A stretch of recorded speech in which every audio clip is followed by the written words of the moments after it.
इस भाग दौड़ भरी ज़िंदगी में हमें हमारे लिए टाइम नहीं मिल पाता। तो पॉल्यूशन भी बहुत ज़्यादा हो गया है और स्पास जाने में, सैलून जाने में या क्लिनिक्स जाने के लिए हमारे पास कई बार टाइम नहीं होता। तो हम हाइड्रा फेशियल घर पे कैसे कर सकते हैं? तो आज का हमारा यही टॉपिक रहेगा कि हाइड्रा फेशियल घर पे कैसे करें।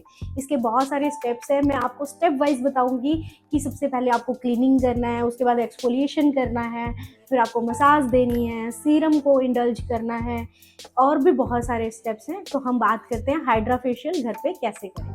तो जी हाँ, सबसे पहले हमारा आता है deep cleaning step. Hydra facial में भी डीप क्लीनिंग स्टेप पहला है, तो होममेड हाइड्रा फेशियल में भी डीप क्लीनिंग स्टेप पहला ही रहेगा। इसके लिए आपको क्या करना है, जो कच्चा दूध होता है उसको अच्छे से, कच्चे दूध को लीजिए एक कटोरी में, उसमें एक कॉटन डाल के उसको अच्छे से सोक कीजिए और अपने फेस पे अच्छे से क्लीन कीजिए, ताकि जो भी डर्ट है, जो भी हमारा सनस्क्रीन लगा हुआ है या पॉल्यूशन लगा हुआ है, वो सब निकल जाए। और कच्चा दूध में जैसे आपको पता है लैक्टोबैसिलाई करके कुछ बैक्टीरियाज होते हैं, तो ये हमें AHA करके पील जो होती है वो भी हमारी घर पे ही हो जाती है कच्चे दूध से। जैसे सेकंड स्टेप आता है हमारा ओपन पोर्स। पोर्स को कैसे ओपन किया जाए? पोर्स को ओपन करने के लिए एक बड़े भगोने में आप गर्म पानी लीजिए और अपना फेस बिल्कुल अच्छे से उसके आगे रखिए और ऊपर से कुछ टॉवल डाल लीजिए। तो आप देखेंगे कुछ टाइम स्टीम लेने के बाद आपके सारे पोर्स हैं वो ओपन हो जाएंगे। थर्ड स्टेप आता है एक्सफोलिएशन का।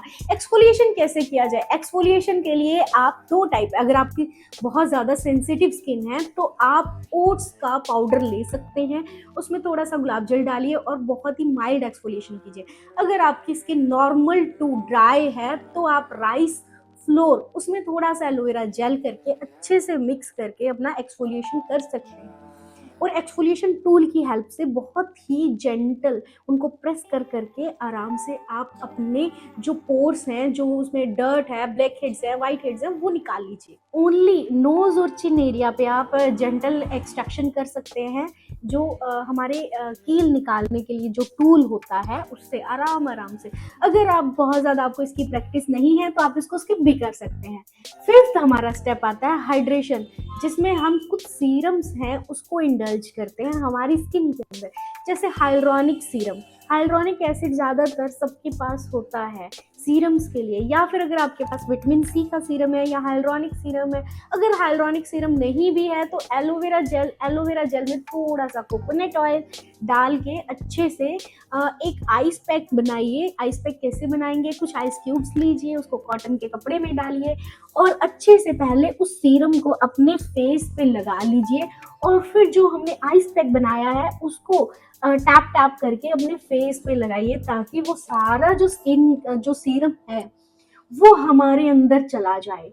और फिर आप देखेंगे कि स्किन के ऊपर बहुत कम सीरम रह गया है, क्योंकि पहले ही हमारे ओपन पोर्स हो गए थे, तो वो सारा ही सीरम हमारी स्किन ने एब्जॉर्ब कर लिया है। सिक्स्थ हमारा आता है मास्क लगाना। मास्क कैसे बनाएं? उसके लिए आपको 1 टीस्पून एलोवेरा जेल लें, थोड़ा सा कोकोनट ऑयल लगाएं, एक कैप्सूल विटामिन E का डालें, बहुत अच्छे से मिक्स कीजिए और अपने फेस पे अच्छे से लगा के 10 मिनट छोड़ दीजिए। सातवां स्टेप आता है हमारा कूलिंग और मॉइस्चराइजर। आपके घर में कोई भी मॉइस्चराइजर पड़ा है, आप उसको लीजिए और उसमें थोड़ा सा एलोवेरा जेल लगा के अच्छे से मसाज कीजिए और ऐसे करके हमारा हाइड्रा फेशियल हो जाता है घर पे। और लास्ट स्टेप जो हमें कभी नहीं भूलना है वो है सन प्रोटेक्शन। सन प्रोटेक्शन रखिए, SPF 50 लगाइए, एटलीस्ट पूरे फेस पे लगाइए और अपने हाथों की, नेक को भी कभी नहीं भूलना चाहिए। फेस के साथ साथ हमेशा कोई भी मॉइस्चराइजर लगाइए, कोई भी सनस्क्रीन लगाइए, अपने नेक पे जरूर लगाइए, ताकि नेक की एजिंग भी थोड़ी सी स्लो हो जाए। तो ये वीडियो आपको हमारा कैसा लगा? लाइक कीजिए, शेयर कीजिए और सब्सक्राइब कीजिए। अपने उन सब फ्रेंड्स में जरूर भेजिए जो दिन भर की भाग दौड़ में थक चुके हैं और उनको एक रिफ्रेशिंग हाइड्रा फेशियल चाहिए।